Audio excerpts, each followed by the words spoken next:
Bueno, muy buenos días a todos y lo primero, gracias por estar aquí. En nombre de la Asociación Cultural Cofrade Bajo Tubanzo, me gustaría en primer lugar agradecer a la Fundación, la Obra Social La Banca, la cesión de este espacio para la celebración de esta ponencia y asimismo dar las gracias también a Joyería Genaro por su inestimable colaboración. En esta, vamos a llamarle jornada de formación cofrade, nos acompaña Daniel Cuesta Gómez, nuestro ponente, al que también, como no, pues le agradecemos su disponibilidad y pronta contestación a la llamada que desde Bajo Tubanzo le realizamos.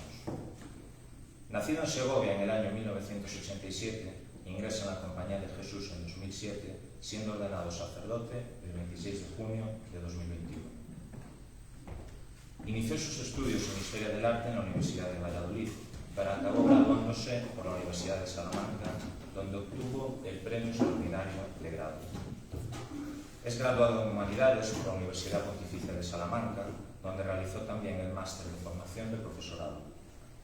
Después de ello, estudió el bachillerato en Teología en la Universidad Pontificia Comillas de Madrid, obteniendo también el Premio Extraordinario, para terminar licenciándose en Teología Fundamental en la Pontificia Universidad Gregoriana de Roma.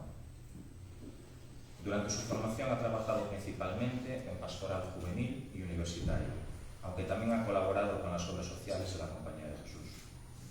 Ha publicado diversos artículos relacionados con el mundo del arte, de historia y de espiritualidad, aunque su gran línea de trabajo ha sido siempre la Semana Santa. En esta temática destacan sus libros Pasiones y Magos, contribución de la Compañía de Jesús a la configuración de la iconografía procesional vallisoletana, Los Evangelios Apócrifos en la Semana Santa de Sevilla, La Esencia, que lo tenemos por aquí, Lo Castellano y lo Andaluz en nuestra Semana Santa, Valladolid, Sevilla y Segovia, La Procesión va por dentro, en busca de una espiritualidad cofrade, y Luces y Sombras de la religiosidad popular. Actualmente reside en Santiago de Compostela, donde trabaja fundamentalmente en pastoral juvenil y universitaria. La ponencia de hoy, que lleva por título precisamente el de sus dos últimos libros, La Procesión va por dentro, Luces y Sombras de la Semana Santa, tratará la espiritualidad cofrade. Desde una visión global de la Semana Santa, pretende reivindicar la verdadera esencia de la misma y darla a conocer, en un momento además de redescubrimiento y acercamiento a las cofradías por parte de la Iglesia como dique contra la secularización, en aquellas famosas palabras del arzobispo y emérito don Juan José Asenjo. Así que sin más preámbulos, damos paso a la ponencia con el deseo de que sea del agrado de todos los aquí presentes. Luego, al acabar, si nos queda tiempo, pues abrirá una pequeña ronda de preguntas. Cuando quieras también. Buenos días a todos y lo primero, muchas gracias por invitarme a hablar de lo que más me gusta, de la Semana Santa, de las cofradías, y gracias por las amables palabras, que ya diciendo que era muy disponible, ya sabemos que en la mitad es exagerado. Nos ha costado cuadrar este encuentro. Bueno, voy a hablar un poco en líneas generales, así de varios temas conexos e inconexos de los libros y de reflexiones sobre la Semana Santa y la espiritualidad cofrade. Y lo primero sería una pregunta que ya ha salido en la conversación informal antes de comenzar, que es por la que yo siempre empiezo, ¿no? Preguntarse qué es lo que hace un jesuita hablando sobre Semana Santa aquí en Ferrol. Porque, bueno, pues a mí desde el noviciado, hace ya 15 años, muchas veces me dijeron que a los jesuitas no les gusta la Semana Santa. Entonces yo siempre he dicho, bueno, que yo soy jesuita y me gusta la Semana Santa, ¿qué vamos a hacer? Habrá alguna excepción. Entre algunas generaciones es verdad que hay ya unos cuantos que provienen del mundo de la Semana Santa y esto ha cambiado un poco, pero yo digo, si soy jesuita es en parte por la Semana Santa y por las cofradías. Y entonces yo lo que hablo es de mi experiencia y del campo de la historia, fundamentalmente. Yo no me considero un experto en religiosidad popular ni nada de eso, hay mucha gente que sabe mucho que yo, sino que hablo de la fe que yo he vivido y que he conservado y acrecentado gracias a las cofradías. Y lo hago como jesuita, que en parte supone que me fastidie la Semana Santa anualmente, porque a mí me presentan como jesuita y cofrade, pero yo me pierdo las procesiones de Segovia, que son las que quisiera estar año tras año, porque me toca o bien celebrar en las Pascuas juveniles o bien estar donde me toque estar, y es muy difícil ir a Segovia, pero si este año se alinearan los astros y pudiera volver. Pero es algo que por otra parte me ha permitido conocer otras Semanas Santas, porque claro, tener una visión global a veces es difícil para un cofrade, porque vives lo tuyo, lo local, y tienes que estar allí, defenderlo y vivirlo. Y a mí, sin embargo, al ir por muchos sitios, pues me ha permitido tener una visión global de lo que significa la Semana Santa y ver que hay, aunque hablemos de nuestras esencias, identidades y demás, hay un montón de líneas comunes que da igual hablar en Ferrol que en Villanueva de la Serena, por poner dos ejemplos, nos vamos a sentir identificados. Y luego también esto me ha permitido conocer a muchos cofrades intensamente cristianos y convivir con ellos. Y además, pues conocer la fe vacilante de muchas personas a las que se pone la etiqueta o calificamos como alejadas de la fe, y en eso, pues como jesuita en estos últimos años como sacerdote, yo me voy dando cuenta que ese calificativo de alejados de la fe es muy matizado, porque bueno, pues hay mucha gente que a lo mejor está más alejada de la práctica de los sacramentos, pero alejada de la fe es muy, muy gordo decirlo. Por eso en mis libros hasta ahora que he hablado de Semana Santa, fundamentalmente de lo que he hablado son de anécdotas. Anécdotas que o bien me han pasado a mí, o bien le han pasado a personas que me las han contado, y que me parece que entre todas pues constituyen lo que puede ser la visión de lo que es la Semana Santa. Por eso cuando me ha pasado muchas veces que yendo a algún sitio a hablar, o digo con gente que ya se había leído el libro, me decía, eso que cuentas en la página tal, me pasó a mí en la procesión de no sé qué, eso que cuentas en la página cual, me pasó a mí en... Bueno, por eso yo he procurado, y así me lo pidieron cuando empecé con el libro de la procesión va por dentro, desde la portada hasta lo que son todas las anécdotas, que no fuera identificable, es decir, utilizar palabras más o menos neutras en el vocabulario cofrade, que tiende a ser muy específico en cada lugar, no utilizar nombres propios, para que la gente se pudiera reconocer. Como digo, desde la portada, porque la portada, que me costó trabajo elegir la foto, no es reconocible. Y cuando la gente me pregunta, ¿y esto dónde es? ¿Dónde es esta procesión? Cuando digo que es una procesión de Peñaranda de Bracamonte, la gente me dice, jamás hubiera pensado que esa... Porque, bueno, cada uno proyecta y piensa, pues será Sevilla, será no sé qué. Pues no, Peñaranda de Bracamonte, la procesión del Domingo de Resurrección. Porque lo que quiero representar es un cofrade. Y entonces, esas son las vivencias que a mí me gustaría transmitir y lo que yo normalmente quiero hacer. Ahora, en los dos libros, estos últimos que he escrito, hablo de la espiritualidad cofrade. ¿Y por qué hablar sobre la espiritualidad cofrade? Pues porque yo creo que hay que reivindicar la verdadera esencia de la Semana Santa, que es la espiritualidad, que es la fe, y darla a conocer. ¿Darla a conocer a quién? En primer lugar, a aquellos que no la conocen, porque hay mucha gente dentro y fuera de la Iglesia que no conoce esta manera de vivir la fe, que es la Semana Santa. En segundo lugar, a los que la conocen a medias, porque hay muchas veces que se conoce esta fe deformada y caricaturizada. Esto se podría profundizar mucho, pero creo que ya sabéis a lo que me refiero. Y luego también a los que la vivimos y necesitamos un ánimo espiritual. A veces, como decir, si te están atacando por un lado y por otro, necesitas que te jalen un poco, que te animen y que te digan, esta es una manera de encontrarse con Dios y no es una manera o superficial o turística o demás. También, ¿por qué hablar sobre espiritualidad cofrade? Porque creo que hay que evitar que se diluya en medio de otras realidades que rodean al mundo de las cofradías y la Semana Santa, que aunque nos gusten mucho, pueden ser la música, pueden ser las flores, pueden ser tantas cosas, la acera, pero que no dejan de ser predicados o adornos de un sujeto que es la experiencia de fe que hay en el interior. Y luego también, pues en tercer lugar, por justicia, para poner en valor la vida entregada y profunda de muchos cristianos que viven su fe en las hermandades y cofradías y que las entienden como un camino para ir hacia Dios. Y yo aquí recuerdo que cuando yo empecé en el noviciado, el maestro de novicios, que de cofradías sabía muy poco, me dijo, cuando estaba haciendo el mes de ejercicio, dice, bueno, pues ahora que ya vas conociendo conociendo la espiritualidad de San Ignacio, tienes que ir poco a poco despegándote, ¿no?, de ese mundo de las cofradías y ya entrando en una espiritualidad más seria y una fe más adulta. Yo me quedé a cuadros y le dije, en las cofradías hay fe muy adulta, y me dijo, sí, claro, como diciendo, no sé qué tal. Bueno, pero yo soy yo con ese run 15 años y como yo soy hiperactivo y pesado, las dos cosas a la vez, pues este me ha llevado a hablar hoy, por ejemplo, hoy aquí.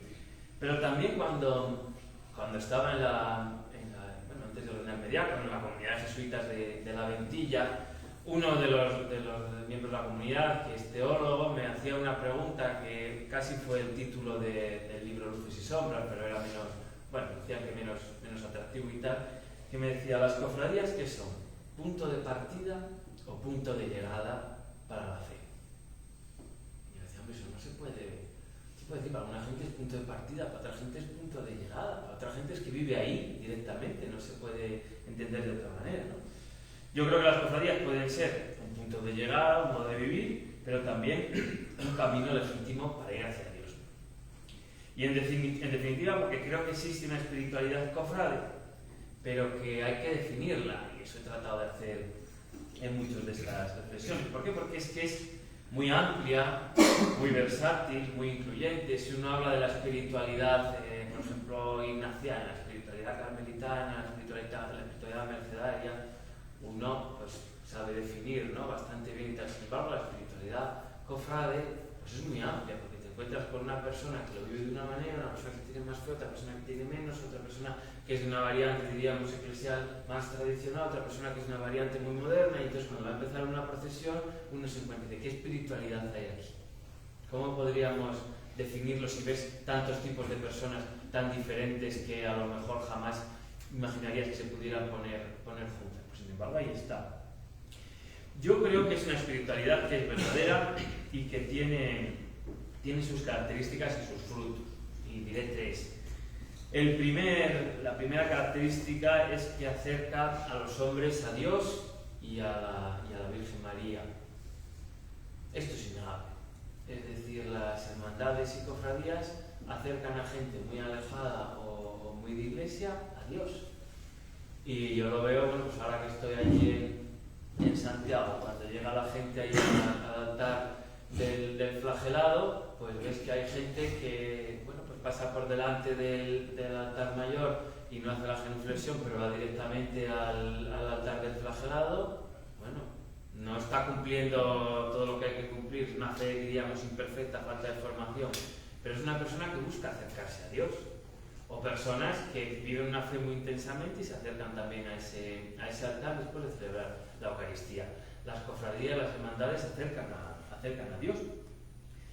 En segundo lugar, catequiza y predica. ¿A quién catequiza y predica? Pues a los de dentro, a los que estamos dentro de la cofradía. Siempre nos va recordando qué es ser cristiano, no solo con las charlas y formaciones, que también, sino también con una manera de vivir, y también a los de fuera. Es innegable que las hermandades y cofradías son una catequesis en la calle, y esto últimamente se está reivindicando mucho. El ejemplo clásico siempre es el de esos padres, hoy día los abuelos, que les explican a los niños la pasión cuando pasan las procesiones, porque a lo mejor no han sabido gran cosa, no les han explicado, y sin embargo una procesión catequiza y te va dando una cultura y una interioridad cofrade. Y luego acerca a los hombres entre sí, que esto es muy importante, creando comunidad.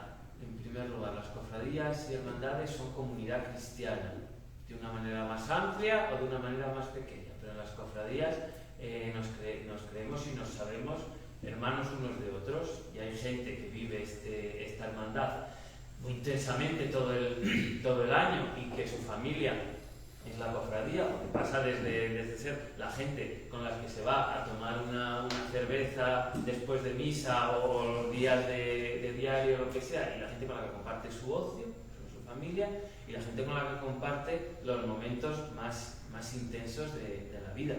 Yo antes de venir aquí tuve un bautizo el hijo de un amigo que era de la cofradía de toda la vida en Segovia, Y él le quería, está muy comprometido, le quería poner la medalla de la cofradía desde el día que nació. Yo le dije, bueno, vamos a esperar a que se bautice, ¿no? Después casi ya le había yo echado el agua por la cabeza al niño y ya le estaban poniendo la medalla.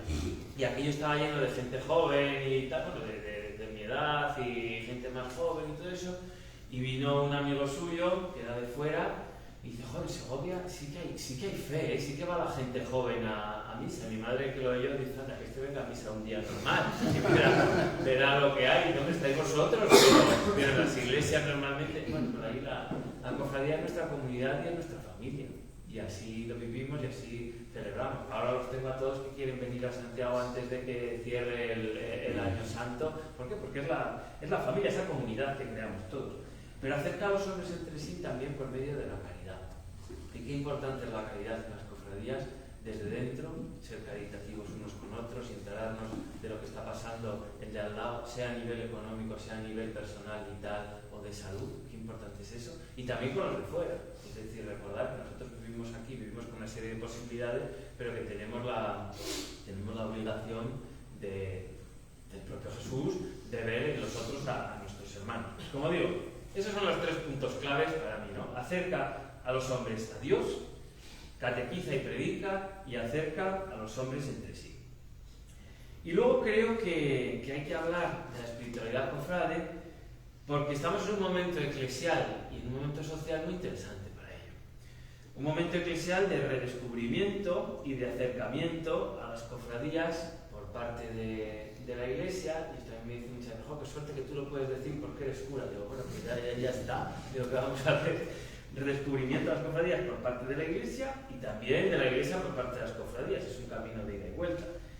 Que hay un momento, porque ha habido un momento de tolerancia, de lejanía o incluso de rechazo, ¿no? ¿Y de dónde viene este momento de tolerancia, de lejanía y de rechazo? Bueno, pues yo creo, aunque esto es simplificar mucho y esto se podría hacer una charla solo de esto, pues que ha habido un modo de entender ese ayornamiento, esa puesta al día del Vaticano II, que no es que fuera equivocado, pero que era matizable, diré, ¿no? Pues ¿cómo es este modo? Pues diciendo que había que cortar con todo lo anterior y pensando que teníamos la receta para vivir la fe en el siglo XX con una sociedad moderna que había que cambiar mucho. Y cortar con todo es muy peligroso. Y este cortar con todo significaba con que había que crear todo nuevo. Pues es verdad que Jesús dice que hace nuevas todas las cosas, ¿no? Lo dice el libro del Apocalipsis. Pero también dice que el reino de Dios se parece a ese padre de familia que va sacando del baúl lo nuevo y lo viejo, ¿no? Entonces yo creo que ahora estamos en ese lo nuevo y lo viejo. Por un lado, hemos creído que las cofradías, después del Vaticano II, eran un resquicio del pasado que ya no decía nada a los hombres y a las mujeres de hoy. Y hay que tener mucho cuidado porque los hechos nos han mostrado que esto no es así. Y aquí voy a citar a 2 papas. En primer lugar, al Papa Francisco, que habla constantemente del santo pueblo fiel de Dios que nos enseña y que nos dice por dónde hay que tirar. Y yo creo que esto se ha visto en los últimos años. El santo pueblo fiel de Dios nos ha ido enseñando que las cofradías no eran solo una cosa del pasado, sino que era una cosa que estaba tan metida en nuestra identidad y en nuestro modo de ser y de vivir, que hay mucha gente que no puede entender la fe y que no puede vivir la fe si no es desde estos moldes. Y hay mucha gente que se ha alejado de la Iglesia y de las cofradías, pero que ha vuelto a ello. ¿Por qué? Porque le dice algo de quién son delante de la sociedad y delante de Dios mismo. Y después también del Papa Benedicto XVI, que él habla de que hubo 2 concilios. El concilio periodístico y el verdadero concilio Vaticano II. Y esto a poco que sepamos un poco de sínodos, de cualquier realidad social, lo vemos, ¿no? Hay una cosa que es la periodística, que se dice y no sé qué, y luego si tú has estado allí dicen, pero si eso no fue así. Y el Papa Benedicto nos animaba a entrar verdaderamente en el espíritu del concilio. Y el espíritu del concilio no va contra la religiosidad popular. Tampoco es que hable mucho de ella, habla en contadas ocasiones, pero habla bien. Entonces, ese cortar con todo lo que tenía que ver con cofradías, con santos, con devociones, no viene propiamente del concilio, sino que viene de una interpretación. Bueno, estamos a tiempo de reinterpretar y de volver a interpretar desde ese espíritu del concilio. Y es que después del concilio se quitaron muchas cosas muy bien enraizadas, ¿no? Santos de los altares, bueno, cofradías, procesiones. En algunos sitios no han vuelto. Yo he vivido en lugares en los que se quitó absolutamente todo lo que tenía que ver con la religiosidad popular, y allí yo he entendido lo que quiere decir el Papa Francisco cuando, citando al obispo de Bolsena, dice que las cofradías, la religiosidad popular, es el sistema inmunitario de la Iglesia. Es decir, no es el sistema central, ni el sistema nervioso, no, pero es el sistema inmunitario, que es muy importante, porque defiende, y si falta, la Iglesia enferma. Es decir, ¿se puede vivir sin sistema inmunitario? Pues sí, pero se vive peor. Entonces, no es que sea la clave de todo, pero ayuda mucho la religiosidad popular. Y esto se podría profundizar muchísimo. Y bueno, en algunos sitios que se quitaron estas cosas, estas devociones, resulta que han reverdecido y han vuelto, ¿no? Y con fuerza. Yo me acuerdo cuando me confirmé, el obispo que nos confirmó, que éramos más de la mitad allí de la cofradía, dice, es que a mí me llama mucho la atención que vosotros, que sois los chavales que venís aquí, sois pocos, pero todos los que van a ensayar con las andas y con los tambores y tal, y nosotros, eso somos nosotros también. O sea, como diciendo, bueno, pues han vuelto por donde a lo mejor no pensábamos. Y hoy día pues son uno de los más potentes altavoces que tiene la Iglesia para hablar con la juventud. Bueno, pues entonces yo creo que hay que conocer lo que hay allí y hay que intentar discernir y demás. Ahora, también digo, ¿por qué esta interpretación del Concilio Vaticano II? Pero hay otra explicación de esta lejanía, de esta tolerancia, que tenemos que entonar los cofrades el mea culpa, ¿no? Porque es que las cofradías tienen sombras, superficialidades y pecados. La religiosidad popular lo tiene. Y en eso, pues, bueno, a mí me consuela mucho, me manda mucho el consuelo de pronto, por ejemplo, aquí en la esencia, ver que todo esto viene desde el siglo XVI. Bueno, también los pecados de los curas se repiten una y otra vez. Bueno, pues no es para quedarnos en ellos, sino para tener más humanidad y, por otro lado, para intentar corregirlo, ¿no? Para intentar ir adelante. ¿Y cuáles son estas sombras, estas superficialidades y pecados que se vienen repitiendo en la religiosidad popular y que hoy tienen formas distintas? Pues yo para ello uso lo que dice Pablo VI en la Evangelii Nuntiandi, que él habla, bueno, de tres fundamentalmente. La primera de estas deformaciones, él dice que es deformación de la religión y supersticiones que existen en la piedad popular. ¿Qué es esto? Pues es crear realidades que no son el cristianismo y que no tienen que ver con el Evangelio de Jesucristo. En esto hay que tener mucha finura, porque muchas veces no son las de antes. Es decir, muchas veces pensamos, dice, no, que en nuestra iglesia ahí de Santiago, que está Santa Rita y es la mejor feligresa de toda la iglesia de San Agustín, es Santa Rita, porque todo el mundo va a ver a Santa Rita y demás. Bueno, pensamos, no, que Santa Rita quita el puesto de Dios, ¿no? Y la gente cree en Santa Rita, dice, no, porque las vírgenes tantas no sé qué y tal cual. Bueno, sí, eso está. Pero eso es quizá a veces, aunque está un poco lo de antes, ¿eh? Hoy todas estas deformaciones, todas estas sombras han evolucionado.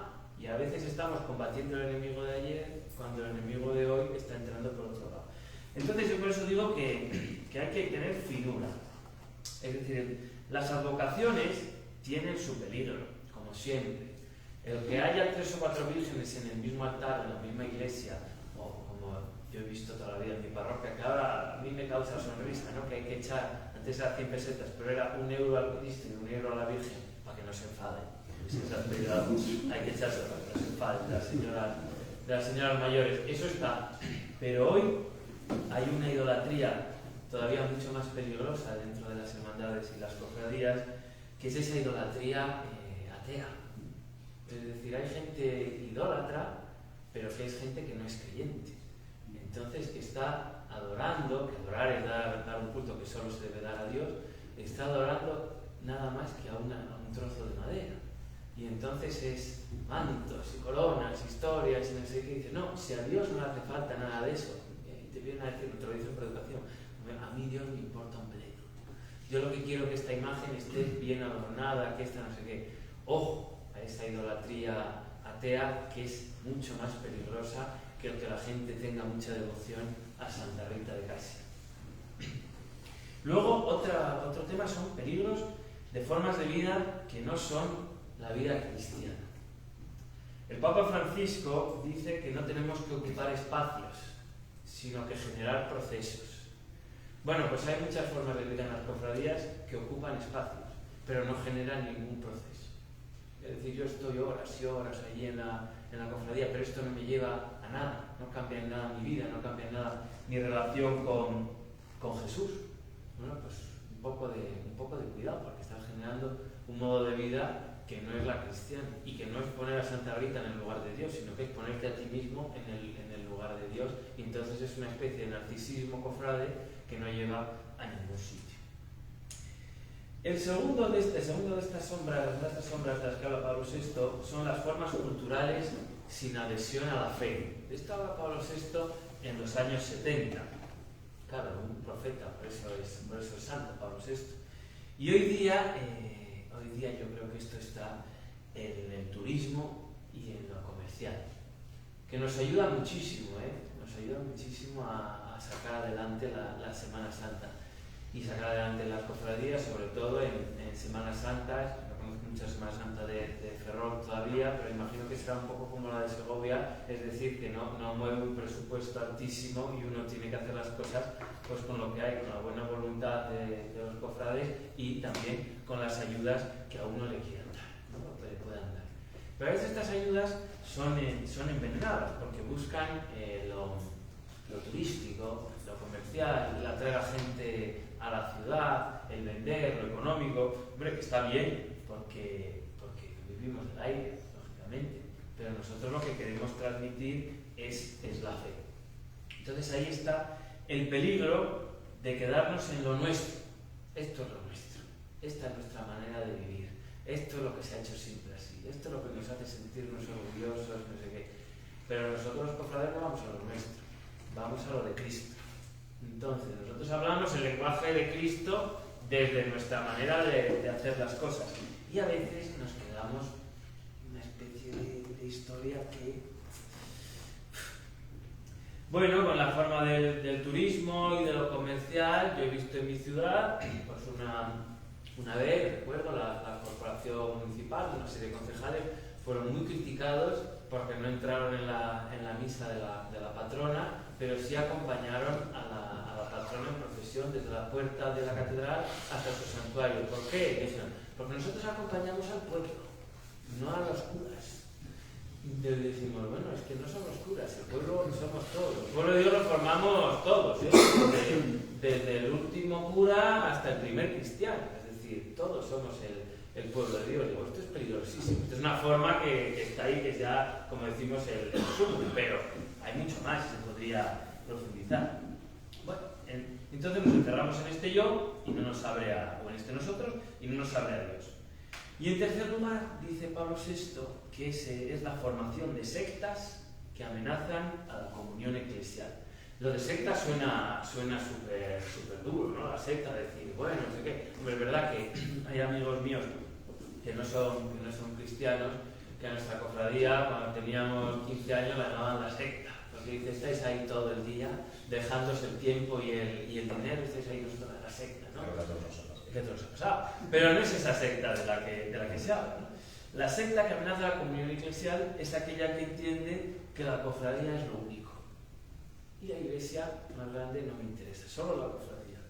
Es decir, no voy más que a las procesiones y no voy a misa, por ejemplo, por decir algo. O solo voy a misa a la cofradía. O el anticlericalismo cofrade. El cardenal amigo dice que el cura en la cofradía solo adorna.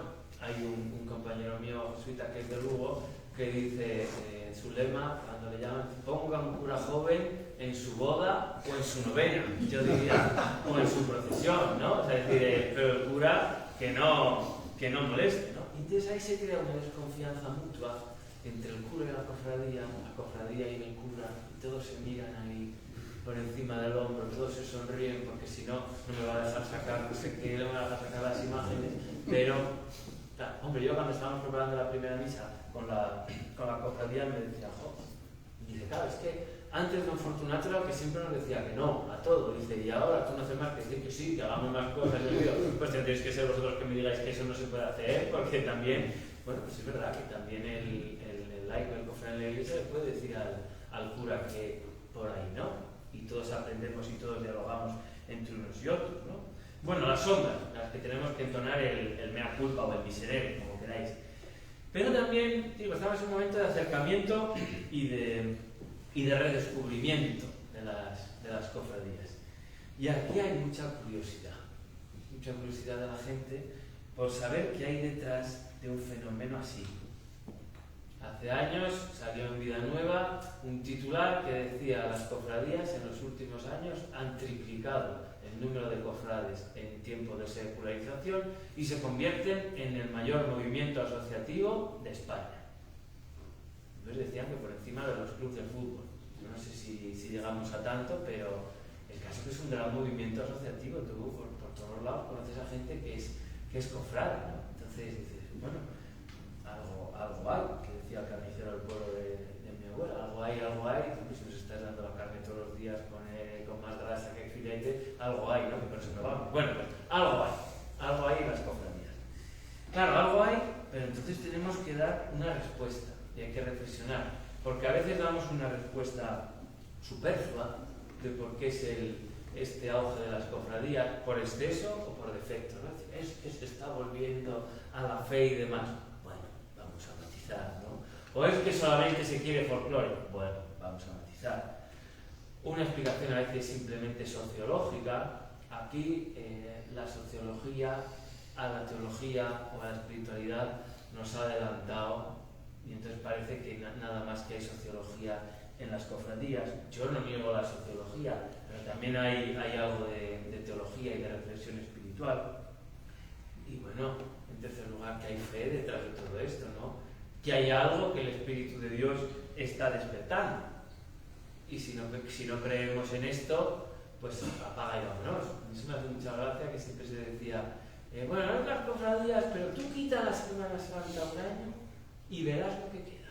Quita las procesiones un año y verás lo que queda. Claro, eso se tira un órdago como diciendo, jamás se van a quitar las procesiones. Y llegaron 2 años en los que se quitaron las procesiones. ¿Y quedó algo? Sí. No quedaron las grandes multitudes, pero se demostró que había ahí un núcleo que quedó. Y vaya que sí quedó, ¿no? Entonces, a mí ese órdago me ha hecho mucha gracia siempre y que te da un temblor, pero después de estos 2 últimos años me da cierta tranquilidad. Bueno, y luego, ¿qué hay en este acercamiento, en este redescubrimiento? Un deseo de conocer y ayudar por parte de sacerdotes y de grupos eclesiales y de cristianos comprometidos con la Iglesia. ¿Al ver qué? Al ver la vuelta a la fe de tantas personas. Mirad, hablamos mucho de salir al encuentro de los alejados. Pero en esto también cometemos el pecado de antes, es decir, el pecado del yo. Es decir, soy yo el que sale a tu encuentro alejado. Y entonces yo voy a esta realidad en la que no hay fe. Yo voy a yo sé qué. Pues hace años se hablaba de que había que ir a las reuniones de vecinos, de que había que ir a los grupos vecinales para llevar allí la fe y sacarla de la sacristía, ¿no? Y ahora nos pillan un paso cambiado. Que es decir, no soy yo el que me acerco como cura o como comunidad cristiana a los alejados, sino que son los alejados los que se me meten en la sacristía, ¿no? Es decir, nos hemos quedado encerrados en la sacristía. Oye, que se me ha llenado la sacristía de gente que no sé si cree que no se iban a misa, ¿qué hago con ellos? Pues son alejados que vienen, ¿no? Y en esto tenemos el paso cambiado y a veces no sabemos cómo actuar. Y luego también, pues al conocer la vivencia de fe sincera de muchos cofrades, no la olvidemos nunca, es decir, a veces hablamos de los alejados, no sé qué, pero hay que cuidar a los cofrades que viven su fe sincera, que viven su participación en la comunidad cristiana. No los olvidemos nunca y tendremos que ayudarlos y ayudarlos. Y luego se ha visto también que las cofradías son un vehículo, una herramienta para la transmisión de la fe.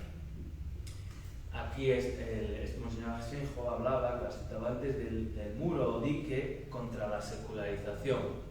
Ahora un compañero mío jesuita, Antonio Borges, que es de Sevilla, me decía, bueno, hay que ver cómo de firme es este muro. Porque dice, a veces decimos, es un muro firme a la hora de contener la secularización. Sí, pero a veces es un muro de cartón, ¿no? Y estamos encantados con nuestro muro, llega la secularización, le da una patadita y adiós muro. O se nos ha colado la secularización ya dentro, porque muchas veces la cofradía está secularizada, y resulta que nosotros estamos con el dique hacia afuera. Hombre, a lo mejor hay que empezar hacia adentro a mirar qué pasa, ¿no? Bueno, pues ahí son momentos. Ahora, decir, también, ¿qué es lo que nos cuestiona? Ver el entusiasmo que generan las cofradías y hermandades entre los jóvenes. Y decir, ¿qué pasa aquí? ¿Qué está pasando aquí? Aquí me dio una clave muy importante un compañero jesuita americano que de Estados Unidos, que él hizo su tesis doctoral sobre sacramentaria, y decía que bueno, que en Estados Unidos que se ha intentado cambiar pues en la iglesia mucho para adaptar la liturgia, para no sé qué, para hacerlo más moderno y tal, que se encuentran muchos chavales que llegaban a la parroquia y decían, por favor, padre, la misa como siempre, la misa de mi abuela, la misa de no sé qué. Dice, ¿qué pasa aquí? Y él estudiando le dice, claro, dice, son chavales que han vivido, que sean mudanzas de casa, ya no saben dónde nacieron, porque en Estados Unidos uno cambia de casa y no es como aquí, yo nací en esta casa, no, la casa la han tirado y ahora hay un centro comercial y no sé qué y no sé cuánto. Rupturas familiares muy gordas, problemas de identidad, cambio de no sé qué y tal cual. Dice, ¿mi mundo cuál es? Dice, pues el único mundo que me queda es mi parroquia y es mi fe, que es lo único que no ha cambiado en estos años en los que yo vivo, y es a donde vuelvo y me siento en casa. Es la única cosa que no ha cambiado, y eso lo busca. Yo decía, ¿en España esto pasa? Digo, no sé si tanto en la liturgia, que también, pero muchas veces en las cofradías es uno de esos ámbitos, de los pocos ámbitos en los que la gente se siente en casa, se siente miembro de una familia, y se siente miembro de una ciudad, y se siente... ¿Por qué? Porque tú vas a la procesión, esos momentos en los que te vistes y vas hasta la iglesia, y vas llevando el mismo hábito y los mismos colores que te ha llevado a vestirte tu abuelo, que llevaba tu padre, que vas con tus sobrinos, que entras a la iglesia donde se casaron tus padres, donde te bautizaron, que sale a la procesión y sale exactamente igual que salió hace no sé cuántos años, y a ti te recuerda que eres alguien, que tienes una identidad en este mundo, que perteneces a algo y que perteneces a una comunidad cristiana. Y yo creo que eso es algo que tenemos que explotar y algo en lo que tenemos que profundizar. Ahora, este entusiasmo entre los jóvenes pues no es nuevo. La iglesia no es que esté ahora prestando una atención. No, hay un momento que fue ese acierto de la JMJ 2011 en la que hubo aquel gran vía crucis de las cofradías, ¿no? Yo tuve la suerte de participar junto al Cristo Yacente de San Andrés de Segovia, que me acuerdo yo con los calores que iba a hacer y no sé qué, me dijeron, estaba en Salamanca, y me dijeron, bueno, tú participarás en ese vía crucis, irás en la procesión y tal. Y mira, con el calor que va a hacer, digo, solamente si fuera el Cristo de mi cofradía yo iría, el Cristo de mi cofradía no iba a ir. Pues Dios debió decir, verás tú tienes chulo, se cambia el Cristo y el de mi cofradía a la última estación, pues ahí tendré que ir, ¿verdad? Y pasamos un calor terrible, mi hermana se mareó varias veces, pero allí estuvimos. Y ese día crucis de la JMJ, algunos lo han calificado como el día que la iglesia se reencontró con la iglesia. ¿Por qué? Porque en las actividades de pastoral juvenil y demás, normalmente no se contaba con los cofrades. En Salamanca, para la JMJ, cuando se supo que iba a haber ese vía crucis, se empezó a llamar a las hermandades y cofradías a las mesas de pastoral juvenil. Yo iba como religioso joven, y allí pues uno de mis grandes amigos, Tomás, Álvaro, que es de esta cofradía de Despojado, la Gran Cruz de Salamanca, estaban allí en la mesa.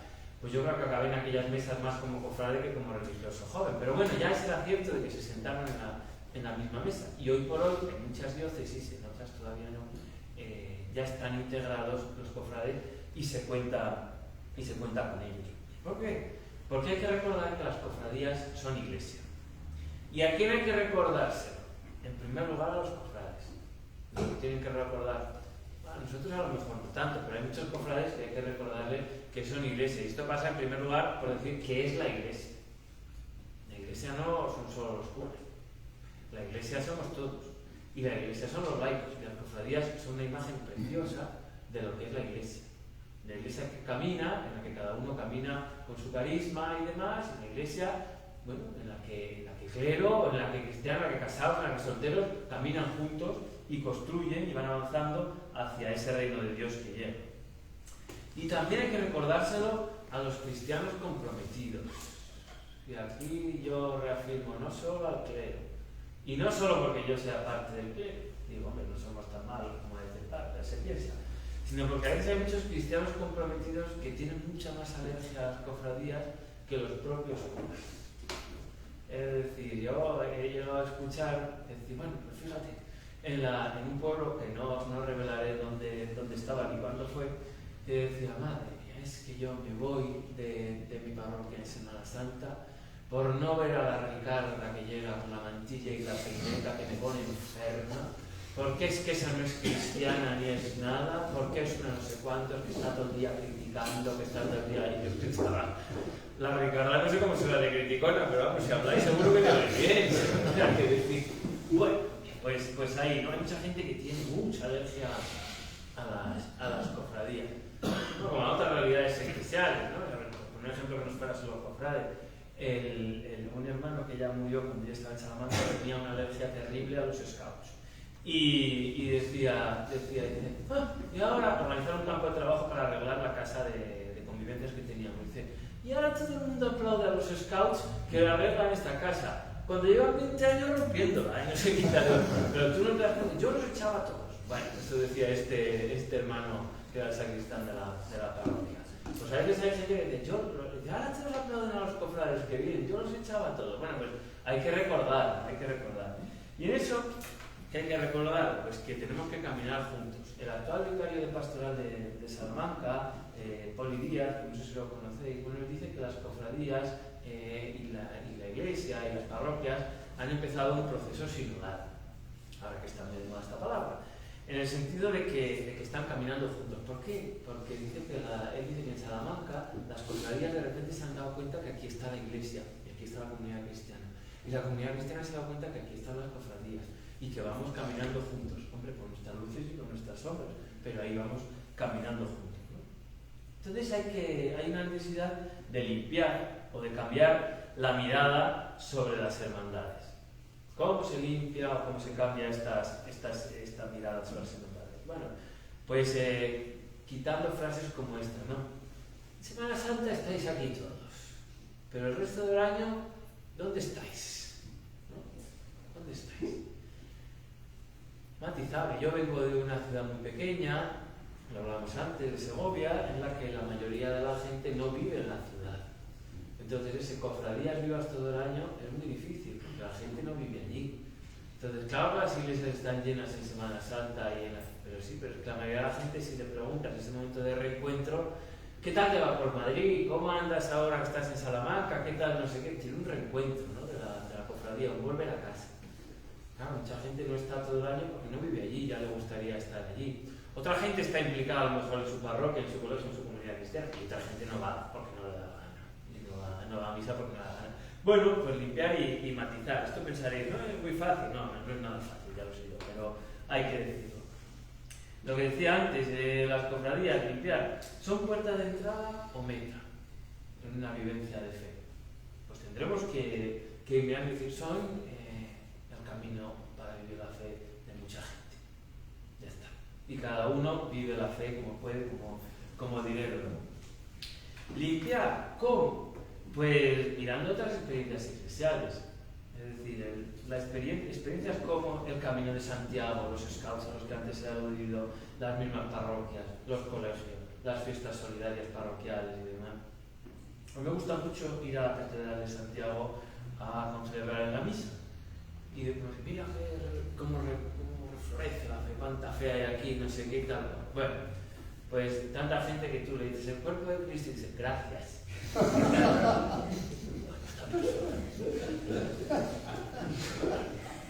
Antes de que empiece la comunión, dicen en dos idiomas que algunos se cabrean mucho. Recordamos que solo pueden recibir la Sagrada Comunión aquellos cristianos católicos que crean que Jesucristo está verdaderamente presente en la Eucaristía. Bueno, muy bien, pues cuando da la comunión algunos se lo lleva como si fuera una estampa del apóstol Santiago. Menos mal que allí hay unas señoras firmes y seguras, ¿no? Como la columna del pilar, que están allí. Hay que comer. ¿Qué busca esta gente en el camino de Santiago? Oye, no es todo fe, no es todo fe en el camino de Santiago, pero la Iglesia no puede dejar el camino de Santiago. Vale. ¿Qué más he dicho? Bueno, los scouts, ya he hablado antes de ellos, pero hay mucha gente que vive la fe y se engancha en las parroquias gracias a los scouts. Las mismas parroquias. Vamos a ver. ¿Quién me dice a mí que la mayoría de los niños que piden la primera comunión la piden porque quieren recibir a Jesús y no por hacer la fiesta de primera comunión? ¿Y los padres? ¿Y les negamos la comunión? No, porque decimos, bueno, pues es un proceso que les puede ayudar a acercarse a Dios. Y entonces ahí te encuentras al cura cabreado y al cura entusiasta y la mezcla.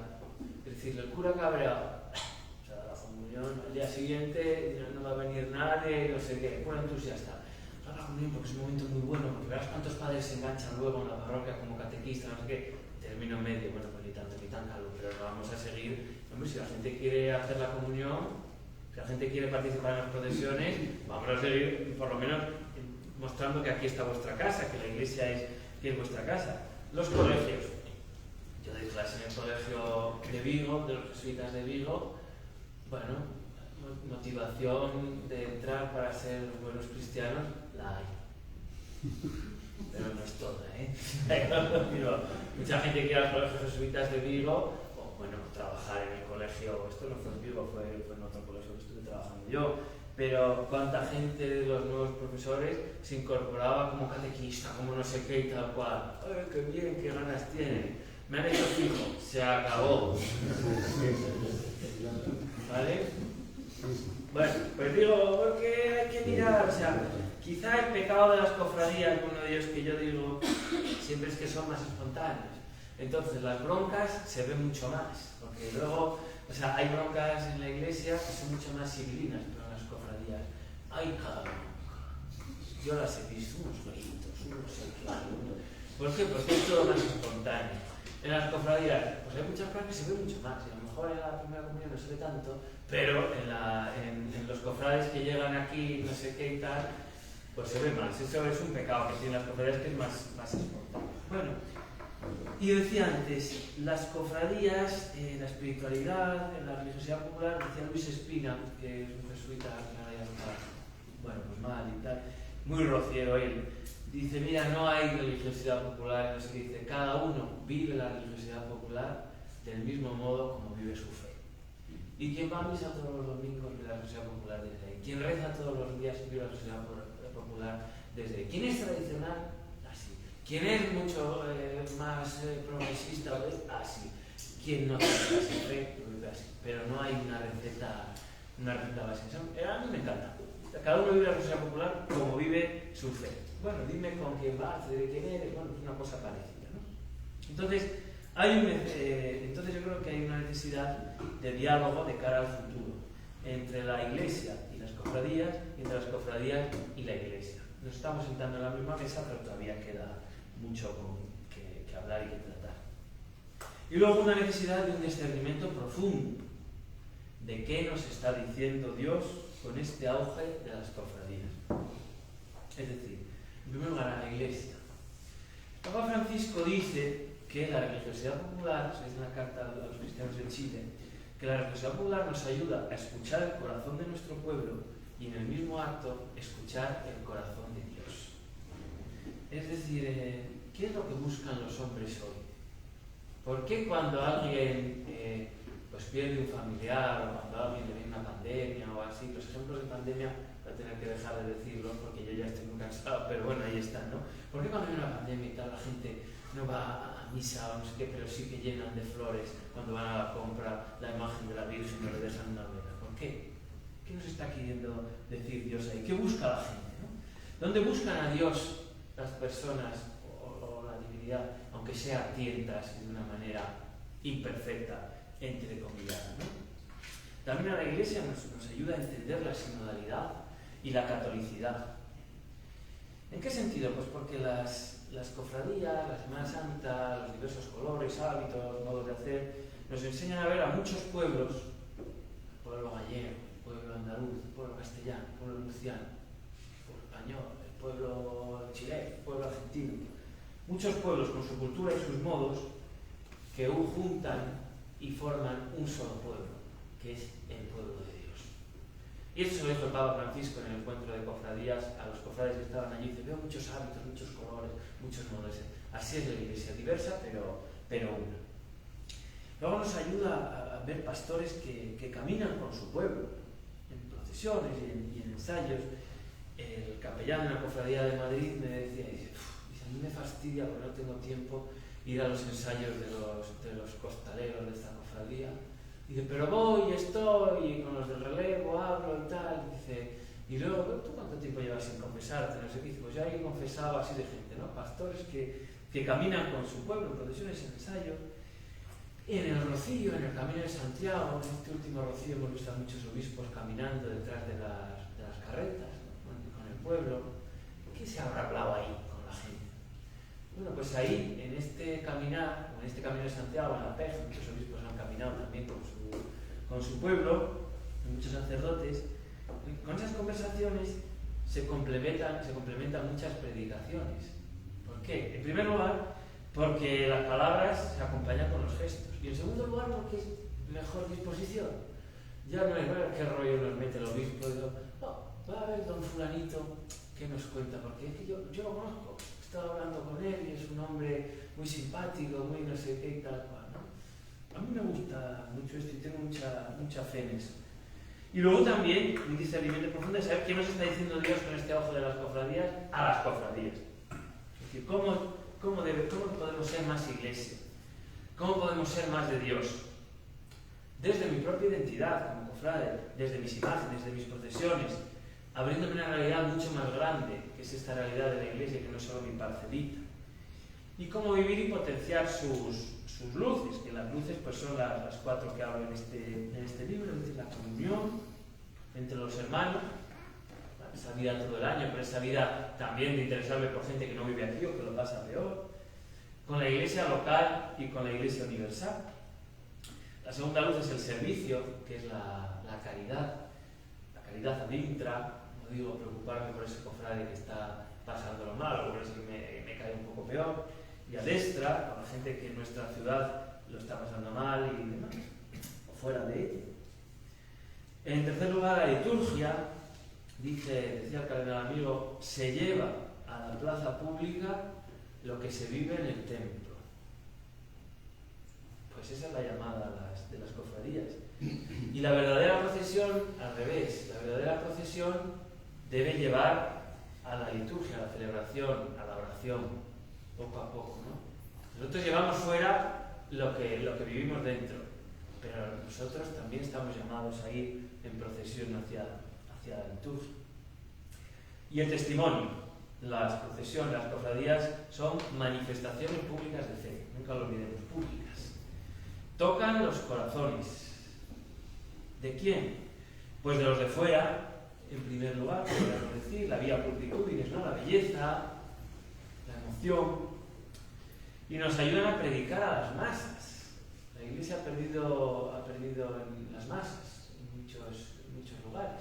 Se están recuperando, ¿no? Conciertos, jornadas de la juventud y demás, pero las cofradías predican a las masas y les recuerdan que son cristianos.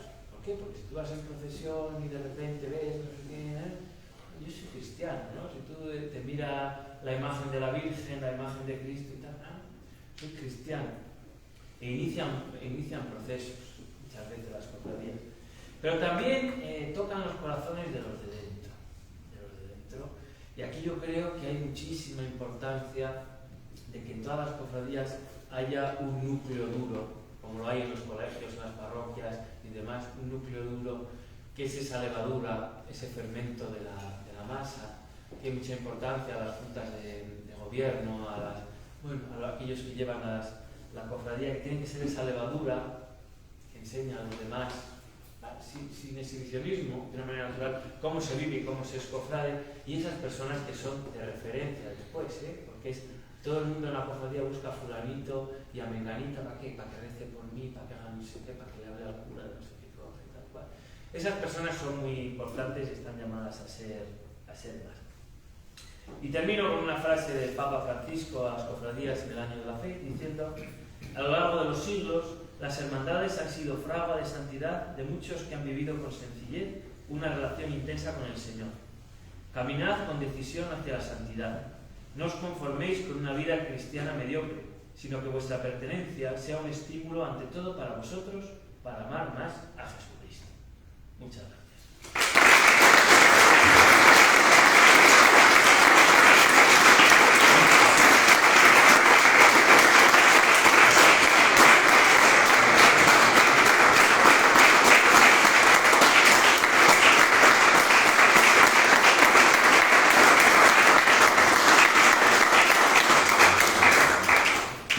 Bueno, pues muchas gracias, Dani. Y ahora, pues, preguntas. No sé si alguien quiere hacer alguna pregunta. Nada. Pues yo sí voy a hacer alguna, a ver si rompamos el hielo. Bueno, has tocado muchos temas, por dar en alguno de ellos. Por ejemplo, en tus libros te has acercado mucho al mundo de la Semana Santa, tanto castellana como andaluza.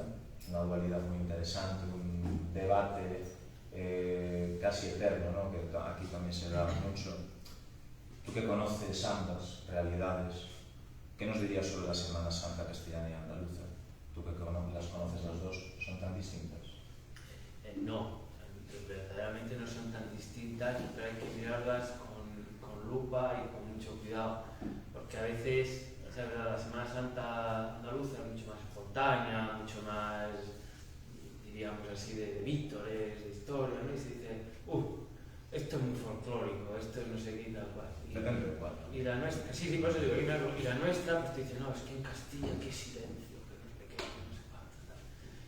Bueno, con cuidado, porque hay muchas cofradías también en Castilla que están muy secularizadas y el silencio y la austeridad y tal se han vuelto un ídolo que no acerca a Dios, sino que nos recuece dentro de nosotros mismos y nos dice, nosotros sí que sabemos hacer las cosas. Bueno, muy bien, pero ¿cuánta gente viene luego a la novena o a la misa y no sé qué y tal cual? ¿Y cuántos van en Andalucía?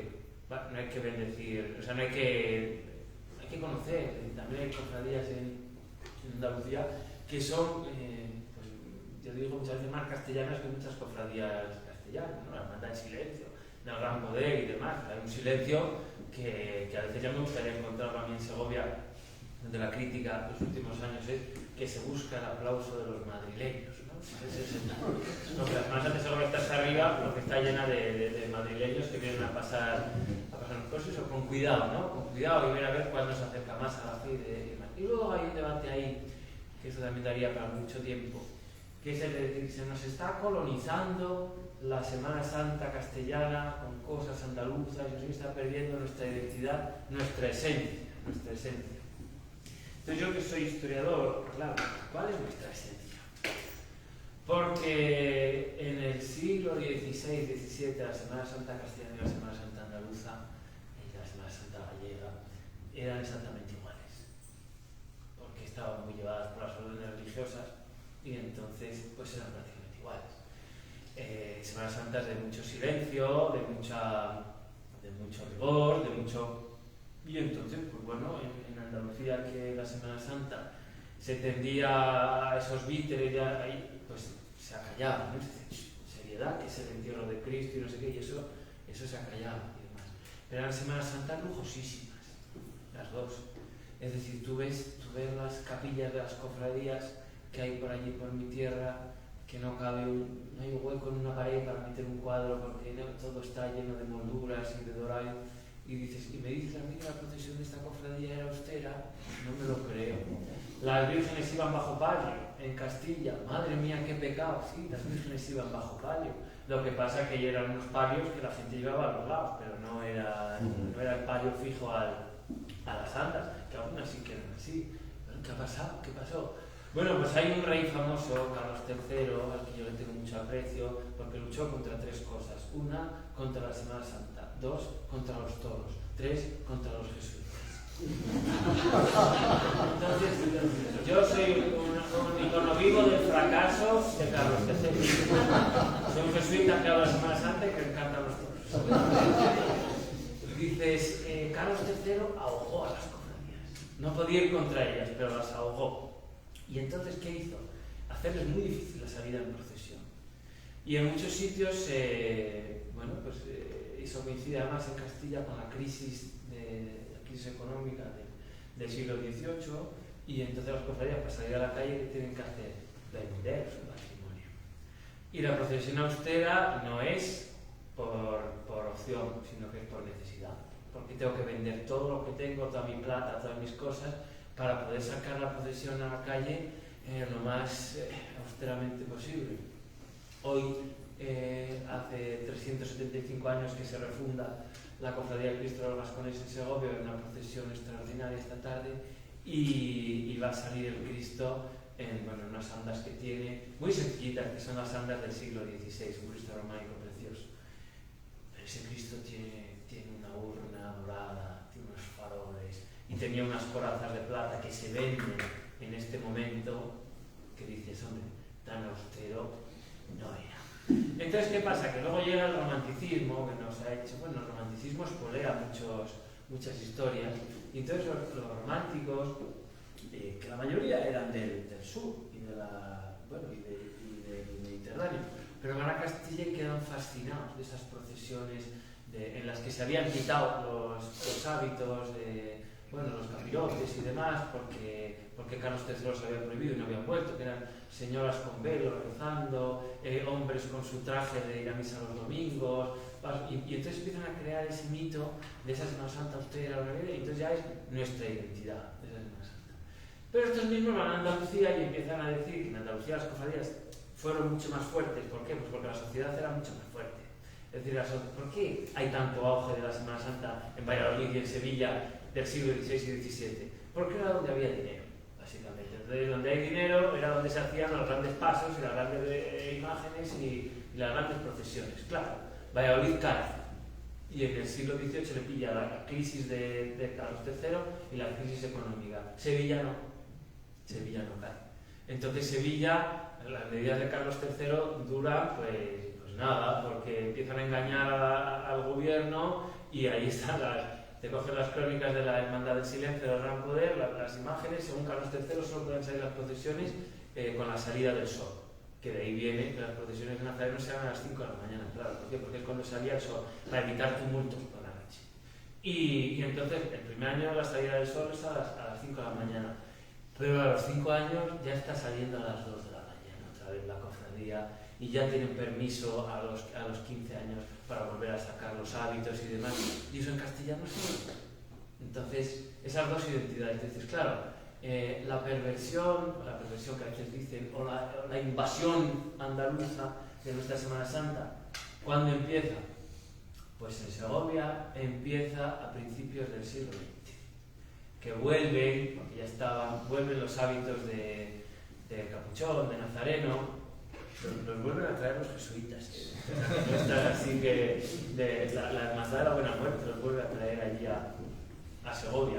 Ya empiezan todas las cofradías, vuelve la música a las procesiones, que había estado la música con cornetas y tambores y demás, que eran bandas militares, y vuelven las cruces de guía, tantos detalles que se copian del sur. Y hay una nota en el adelantado de Segovia de una procesión del año, me parece que es del año 1904, pero no me acuerdo muy bien, que dice: y entonces uno de los soldados de la Academia de Artillería que escoltaban a la Soledad Dolorosa se puso delante y le cantó una saeta que nos hizo emocionar a todos, creyéndonos que estábamos en la calle Sierpes. Y de repente una bocanada de aire frío nos recordó que estábamos en Segovia.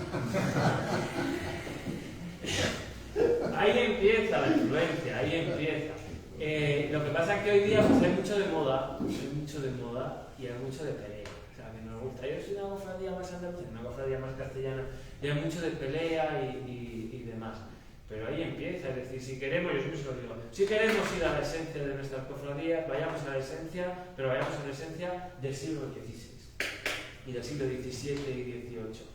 No a la esencia que, bueno, pues don Julián Miranda de Vistuve, que fue un obispo que tuvimos nosotros allí, en el año 1907 compra 8 pasos en Barcelona y de los primitivos de la escuela de Olot, y decide quitar las otras cofradías porque los pasos eran muy viejos, esos pasos se pierden, y esa es nuestra tradición. Del año 1907, hombre, el año 1907 empieza una cosa, pero había mucho detrás, ¿no? Pero no tener miedo a ir a nuestra esencia, a volver hacia atrás. Pero bueno. Es curioso porque estableces un par de paralelismos que yo creo que se pueden traducir en la realidad de Ferrol. Hablabas de una crónica del canto de una saeta, también creo que en Ferrol fue Gonzalo Torrente Ballester, si no me quiero equivocar, que fue el que dijo también que hubo un marinero de los que venían aquí a hacer el servicio militar, se conoce, también pues, saltó en la calle a cantar una saeta.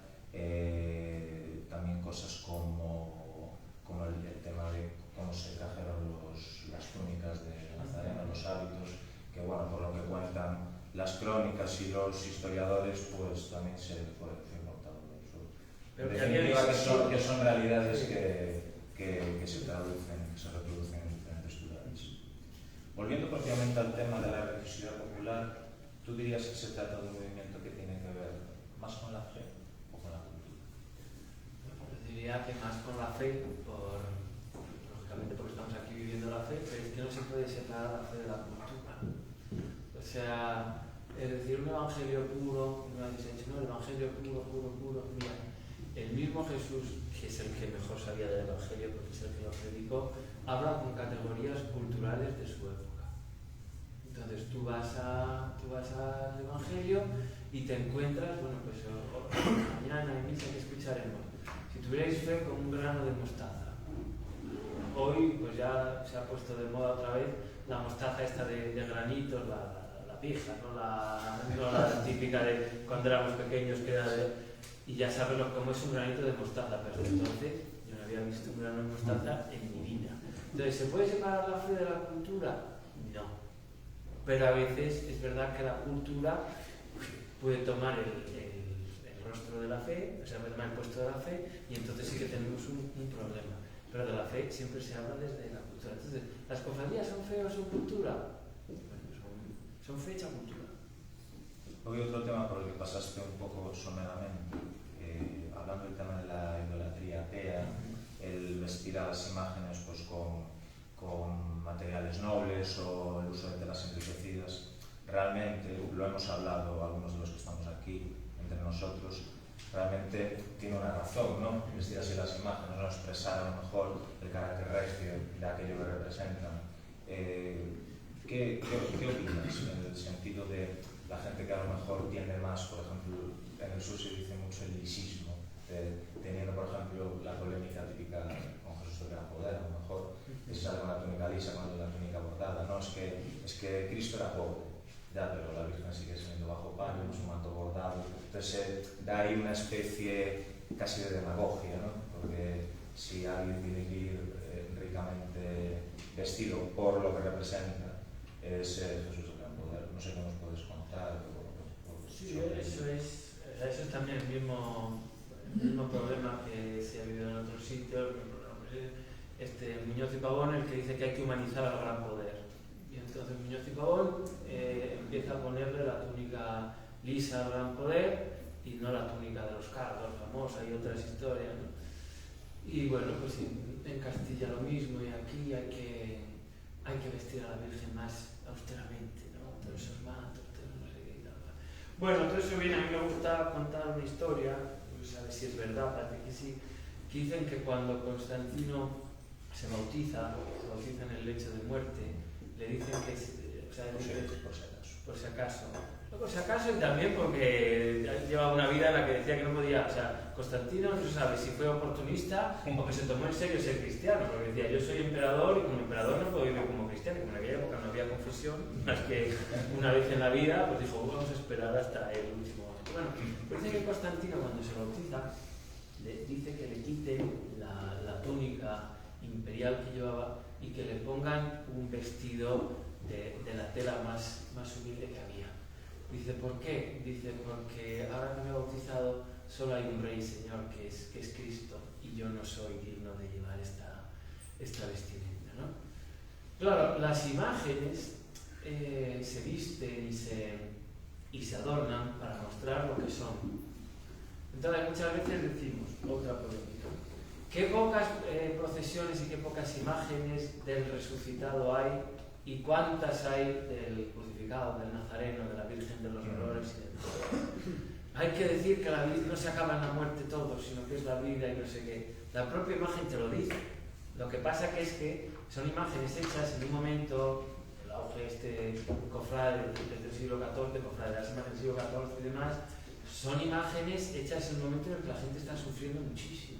La gente está sufriendo un montón, y entonces ¿con quién se identifican? Con el Cristo que sufre, con el Cristo castigado, con el Cristo flagelado, con el Cristo muerto, con la Virgen que llora, que es la viuda, que es la madre de un hijo y no sé qué. Pero ¿cómo te dice la imagen que la muerte no es ese final? Te lo dice con los vestidos que lleva. Claro, la Virgen va vestida de viuda, pero de viuda regia, de viuda regia. Fue doña Isabel de la Loa la que le vistió por primera vez a la Virgen de viuda de corte, que es ese traje que tienen nuestras vírgenes hasta el siglo XX, que se conserva en muchos sitios, pero es una viuda de corte, no es la viuda como la Soledad de Zamora, que es posterior, ¿no? Es la viuda de corte. O sea, es una señora que tiene lo suyo, ¿no? El Cristo que viste esas túnicas bordadas y demás, ¿por qué las lleva? Porque es el Señor. O sea, está sufriendo y está no sé qué, pero es el Señor. O sea, la propia imagen te habla de la muerte y de la resurrección a la vez. Pero hay que saberlo mirar. Es decir, una mirada que dice, no, hay que quitarle todo y no sé qué, y vestirlo sencillamente. Bueno, sí es verdad, pero no es toda la verdad. Y una imagen que simplemente hay que decorar y vestir y vestir y vestir y vestir. ¿Por qué? Porque yo me quiero gastar este dinero porque mi cofradía tiene que... No, todo tiene un simbolismo y todo tiene una catequesis, pero muchas veces la hemos perdido. Sí. Bueno, pues nada, si nadie quiere hacer ninguna pregunta, insisto, darle las gracias, darte las gracias también por esta charla tan maravillosa que nos has dado. Y bueno, nada, desde la asociación, con la colaboración de Joyería General, pues queríamos tener este detalle contigo como recuerdo de tu paso aquí por Ferrol. Muchísimas gracias. Y gracias por la oportunidad de venir y hablar de un tema que a mí me entusiasma mucho. Y espero poder venir en otra ocasión.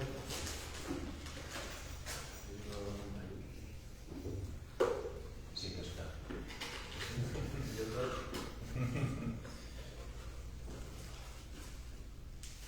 Muchísimas gracias. Está bien y bueno.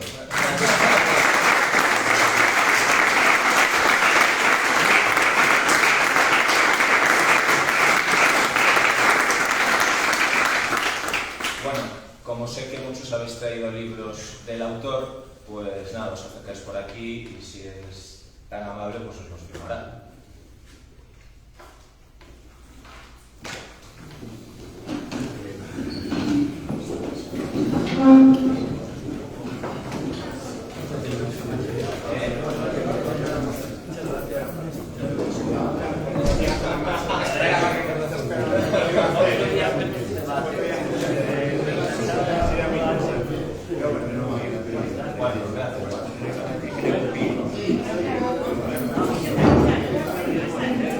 Gracias.